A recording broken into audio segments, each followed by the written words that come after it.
Hello friends, क्या S R academy commerce institute के YouTube channel पर एक बार फिर से आपका हार्दिक स्वागत है।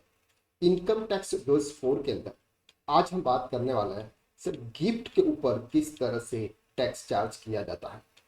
दैट मीन्स कि अगर आपको सर फैमिली के वसीयत में मिली प्रॉपर्टी के ऊपर भी क्या आपको इनकम टैक्स पे करना होगा, या फिर किसी अदर पर्सन से अगर आपको गिफ्ट मिला है या किसी इंप्लॉयर से अगर आपको गिफ्ट मिला है तो क्या आपको इसके ऊपर टैक्स पे करना है या नहीं करना है। आज हम ये इस वीडियो के अंदर डिटेल में कवर करेंगे। अगर आपने हमारे चैनल को सब्सक्राइब नहीं किया है तो प्लीज इस चैनल को सब्सक्राइब कर लीजिएगा और बेल आइकन पर क्लिक जरूर कीजिएगा। जैसे ही हम वीडियो अपलोड करें आपको उसका नोटिफिकेशन जरूर मिल जाए। चलिए वीडियो को शुरू करते हैं। चलिए सबसे पहले सर हम समझते हैं कि ये गिफ्ट क्या होता है। गिफ्ट का मतलब होता है कि आपको किसी पर्सन के द्वारा किसी ओकेजन के ऊपर आपको एज ए चीज दी जाती है। दैट्स चाहे वो गोल्ड हो सकता है, चाहे वो कोई और कुछ चीजें हो सकती है, कोई प्रॉपर्टी हो सकती है, कुछ भी आपको ऐसे विदाउट एनी चार्ज किए हुए वो आपको दिया जाता है। उसको सर हम बोलते हैं गिफ्ट। अब हम यहाँ पर गिफ्ट के क्लोज समझते हैं कि सर ये जो आपको गिफ्ट मिल रही है ये किस तरह से इनकम के अंदर टैक्स लाइबिलिटी के अंदर आती है। अगर टैक्स पेयर को गिफ्ट उसकी शादी पर दोस्तों या रिश्तेदार से मिले तो इस पर टैक्स नहीं देना होगा। क्या है सर? सर अगर आपको शादी के ऊपर यानी कि आपकी शादी हो रही है, शादी में आपके किसी रिलेटिव से या फिर आपके फ्रेंड से अगर आपको कोई गिफ्ट मिलता है तो उसके ऊपर टैक्स पे नहीं होगा, लेकिन उसकी एक शर्त है। शर्त क्या है सर? कि ये गिफ्ट आपका एक फिनेंशियल ईयर में, दैट मीन्स कि सर अगर आपकी शादी हुई फॉर एग्जाम्पल 21-22 में, यानी कि उस ईयर में आपकी शादी हुई, उसमें आपको जो कोई भी गिफ्ट मिला उसकी वैल्यू अप टू ₹50,000 है। सर अगर आपकी गिफ्ट जो गिफ्ट मिला उसकी जो वैल्यू है वो ₹50,000 तक है तो सर आपको कोई टैक्स पे नहीं करना होगा, चाहे वो आपको शादी में मिला है।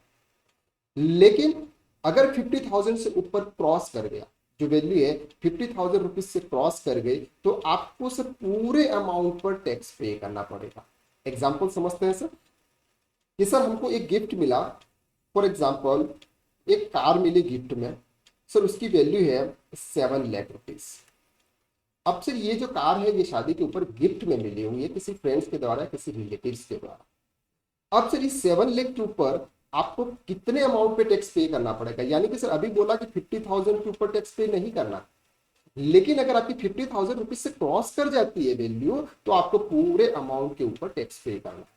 ओके, लेकिन अगर आपको कुछ ऐसी चीज मिली सर जिसकी वैल्यू है 45,000, तो सर इसके ऊपर आपको टैक्स पे नहीं करना है। तो यहां पर बोला हो कि सर अगर टैक्स पेयर को गिफ्ट उसकी शादी पर दोस्तों या रिश्तेदार से मिले हैं तो टैक्स नहीं देना हो, लेकिन शर्त यह है कि ये गिफ्ट एक फाइनेंशियल ईयर में कुल मिलाकर ₹50,000 से ज्यादा नहीं होने चाहिए। अगर एक साल भर में आपको ₹50,000 से अधिक के गिफ्ट मिले हैं तो आपको इनकम टैक्स चुकाना।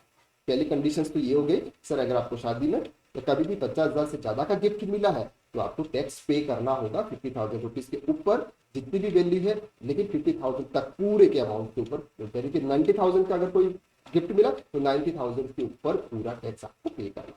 ओके, अब सर यहाँ पर गिफ्ट में कौन कौन सी चीजें शामिल होती है। इनकम टैक्स एक्ट 1961 के सेक्शन 56(2) सबसेक्शन एक्स के तहत मिला हुआ है कि सर अगर आपको चेक मिलता है या कैश मिलता है, कैसे सर ₹50,000 से ज्यादा, अगर आपको कैश मिला या फिर चेक मिला ₹50,000 से ज्यादा।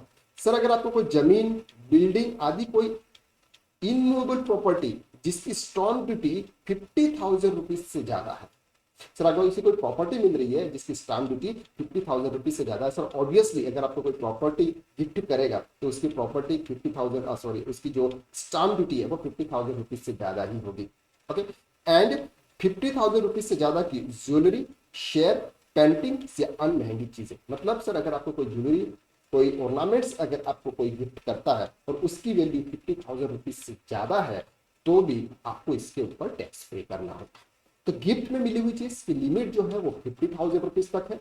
50,000 रुपीज तक अगर आपको कोई मिली है तो कोई टैक्स पे नहीं करना है, लेकिन जैसे ही वैल्यू 50,000 रुपीज से क्रॉस कर जाती है तो फिर पूरे वैल्यू पे आपको टैक्स पे करना है। अब सर हम बात करते हैं कि ये गिफ्ट जो 50,000 वाली लिमिट से बाहर है, दैट मीन्स कि हमने बात की सर आपको किसी से भी गिफ्ट मिला, लेकिन अगर इन पर्सन से अगर आपको गिफ्ट मिलता है तो आपको सर अगर ये वैल्यू 50,000 रुपीज से क्रॉस भी कर जाती है फिर भी आपको इनकम टैक्स पे नहीं करना पड़ेगा। ओके, कौन कौन सी?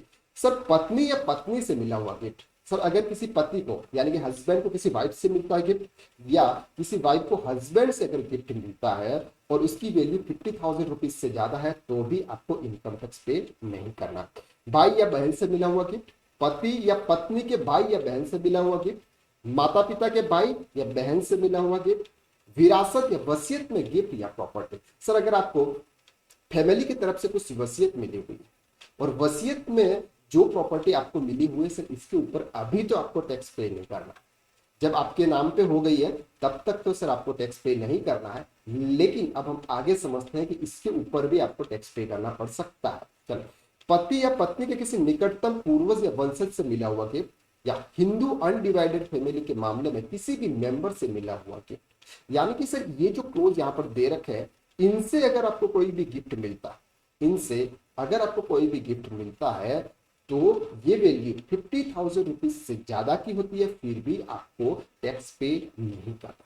ओके, चलिए सर अब हम बात करते हैं कि इंप्लॉयर से अगर आपको कोई गिफ्ट मिलता है, यानी कि सर आप जॉब कर रहे हैं, आपके एम्प्लॉयर ने अगर आपको कोई गिफ्ट दिया है तो उस केस में एम्प्लॉयर की तरफ से एक वित्त वर्ष यानी कि एक फाइनेंशियल ईयर में 5,000 रुपीज तक की कीमत की गिफ्ट को टैक्स नहीं लगता, लेकिन अगर उसकी कीमत ज्यादा हो जाती है तो आपको 5,000 रुपीज माइनस करके जितना भी फिगर बचेगा उस पर आपको टैक्स पे करना। फॉर एग्जाम्पल सर आपके एम्प्लॉयर ने आपको एक मोबाइल गिफ्ट किया, जिसकी वैल्यू है फॉर एग्जाम्पल 50,000 रुपीज। तो 50,000 में से आप 5,000 रुपीज माइनस करेंगे, जो फिगर बचेगा 10,000 रुपीज उसको इनकम फ्रॉम अदर सोर्सेस मान के इसके ऊपर स्लैब रेट के हिसाब से टैक्स पे करेंगे। ओके, तो ये जो गिफ्ट होती है ये इनकम फ्रॉम अदर सोर्सेस के अंदर आएगी अगर उसकी वैल्यू 50,000 रुपीज से ज्यादा है, और इंप्लॉयर से अगर आपको गिफ्ट मिल रहा है उसकी वैल्यू 5,000 रुपीज से ज्यादा है। अगर गिफ्ट में मिले सोने को सेल करता है, आप सब ध्यान से समझो सर, अगर आपको वसीयत में सोना मिला है, वसीयत में अगर आपको कोई प्रॉपर्टी मिली है, अगर उस प्रॉपर्टी को अगर आप सेल करते हो तो उस कंडीशन में क्या होगा, ऐसे मामलों में long term capital gain tax की देनदारी बनती है। सर एग्जांपल आपकी शादी पे आपको आपकी मम्मी के द्वारा गोल्ड गिफ्ट किया गया, आपकी शादी में आपकी मम्मी के द्वारा गोल्ड गिफ्ट किया गया। वो गोल्ड गिफ्ट अगर आप किसी को सेल्स करते हो यानी कि गोल्ड स्मिथ को अगर आप सेल्स करते हो किसी रीजन की वजह से, तो इसके ऊपर सर आपको टैक्स पे करना पड़ेगा। ओके, कितना टैक्स पे करना पड़ेगा समझते हैं। अब सर ये जो गोल्ड है उसकी जो वैल्यू होती है यानी कि परचेज वैल्यू और सेल्स वैल्यू, जब भी हम टैक्स कैलकुलेशन करते हैं किसी भी एसेट्स का तो उसमें हम देखते हैं कि आपने खरीदा कब था और आपने सेल कब किया। जब खरीदा था उसकी वैल्यू क्या थी और जब बेचा उसके समय आपको कितने में सेल्स किया आपने। तो सर इस कंडीशन में कि अगर आपको कोई चीज गिफ्ट में मिलती है उसको अगर आप सेल्स करते हैं तो उसकी जो परचेज वैल्यू होती है वो परचेज वैल्यू जब फर्स्ट में परचेज की हुई होती है वहां से दी जाएगी। कैसे समझते हैं सर, आपको गिफ्ट कहां से मिला, मम्मी से। अब मम्मी को गिफ्ट कहां से मिला, आपके नाना से, यानी कि मम्मी के पापा से आपके नाना से मिला। तो आपके नाना ने परचेस किया था उस समय उसकी जो वैल्यू थी वो 1 लाख रुपीस की थी। आपके नाना ने जब परचेस किया था, नाना ने मम्मी को गिफ्ट किया, मम्मी ने आपको गिफ्ट किया और आपने उसको सेल कर दिया। इसमें 3 सिचुएशन आ गई, नाना ने मम्मी को दिया, मम्मी ने हमको दिया, हमने गोल्ड स्मिथ को दे दिया। अब गोल्ड स्मिथ को सर हमने फॉर एग्जांपल दे दिया 15 लाख रुपीस में। अब 15 लाख रुपीस में सर आपने सेल्स कर दिया और आपने परचेस कितने में करा था, सर आपने परचेस नहीं किया ना, आपकी मम्मी ने परचेस किया। परचेस किसने किया था, नाना ने किया था। फॉर एग्जांपल नाना ने परचेस किया था 2001 में। अब 2001 में आपने परचेस किया था और सेल आपने 2022 में किया, यानी कि 22 ईयर्स के बाद आप सेल्स कर रहे हैं। तो कोई भी प्रॉपर्टी या फिर आप कोई गोल्ड 36 महीने से 36 मंथ से ज्यादा का अगर आपके पास होल्डिंग पीरियड है तो आपको लॉन्ग टर्म कैपिटल गेन के हिसाब से टैक्स पे करना होगा। अब लॉन्ग टर्म कैपिटल गेन में जो परचेस होती है इसके ऊपर इंडक्शन कॉस्ट एप्लीकेबल होता है। इंडक्शन कॉस्ट का मतलब होता है कि सर 2001 में जो हमने गोल्ड परचेस किया था वो अगर आज की रेट में हम परचेस करते तो वो कितने में परचेज होता, उसकी वैल्यू क्या होती है, इसको हम बोलते हैं इंडेक्स कॉस्ट। तो लॉन्ग टर्म कैपिटल गेन जब हम कैलकुलेट करते हैं उस समय इंडक्शन कॉस्ट एप्लीकेबल होता है। तो सर इंडक्शन कॉस्ट एप्लीकेबल होने के बाद में जो फिगर आएगा उस फिगर को आपको 20% के हिसाब से टैक्स पे करना पड़ेगा। यहाँ पर स्लैब रेट काम नहीं करेगी सर, आपको 20% के हिसाब से टैक्स पे करना पड़ेगा। ओके, अब हम बात करते हैं short term capital gain. That means कि सर आपकी मम्मी ने गोल्ड परचेस किया और आपको गिफ्ट दे दिया और आपने 36 मंथ के अंदर अंदर ही प्रॉपर गिफ्ट जो सोना था उसको आपने सेल्स कर दिया। ओके, तो वो क्या हो गया सर 36 मंथ से होल्डिंग पीरियड कम है तो आपको शॉर्ट टर्म कैपिटल गेन पे करना होगा। शॉर्ट टर्म कैपिटल गेन के अंदर इंडक्शन कॉस्ट एप्लीकेबल नहीं होता है और ये जो कॉस्ट टैक्स है ये आपकी इनकम के अंदर ऐड होगा और स्लैब रेट के हिसाब से आपको टैक्स पे करना पड़ेगा, जो स्लैब रेट हमने प्रीवियस लेक्चर के अंदर कवर किया हुआ है। तो अगर आपको कोई गिफ्ट में मिला गोल्ड, अगर आप किसी को सेल्स करते हैं तो आपको टैक्स पे करना होता है। अब सर जो टैक्स आपने जो इनकम आपकी हुई इसके ऊपर आपको अगर फॉर एग्जांपल 20% के हिसाब से टैक्स पे करने का आ रहा है तो उस टैक्स की आप सेविंग कर सकते हैं। कैसे कर सकते हैं, अगर लॉन्ग टर्म कैपिटल गेन से अगर आपको कोई भी टैक्स बन रहा है, लॉन्ग टर्म कैपिटल गेन से आपका जो भी टैक्स बन रहा है उस अमाउंट को अगर आप नई प्रॉपर्टी परचेस करने में इन्वेस्ट कर देते हैं, एक आने वाले 2 साल में, एक प्रीवियस अगर 1 साल के अंदर अंदर अगर आप कोई प्रॉपर्टी परचेस करते हैं उस अमाउंट से तो आपको सेक्शन 54F के अंदर वो डिडक्शन आपको मिल जाता है।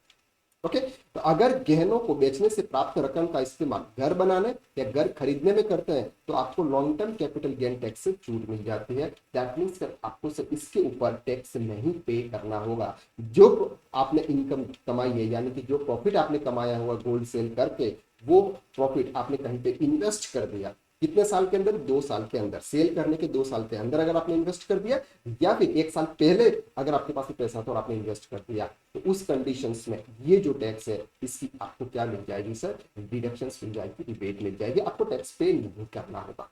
तो सर गिफ्ट की बात करें तो ये पूरा डिटेल्स हमने इस वीडियोस के अंदर कवर कर लिया।